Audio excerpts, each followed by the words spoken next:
After you have selected weed points, the SIIPA wizard will take you through 6 steps. Step 2 is habitat. We're going to decide how many classes we will use to rank habitat. For example, we could use 4 classes and label them as very low, low, medium, or high priorities. Or we could customize and set 3 classes and label them as endangered habitat, critical habitat, and sensitive habitat. So it is important to choose labels that will be clear and informative to all stakeholders involved in your project. With the data set I have selected, today I will choose 2 classes,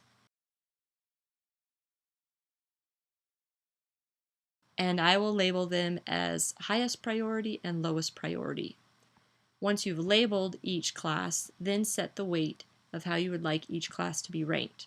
1 is the highest, meaning it is the top of your list, and 9 is the lowest, which is your lowest priority. I will change this one to a little bit higher because I've only separated it into 2 classes. And once the classes have been defined, then you can go to step 3, and for each land category that has been selected in your data set, go ahead and assign one of your classes to that habitat.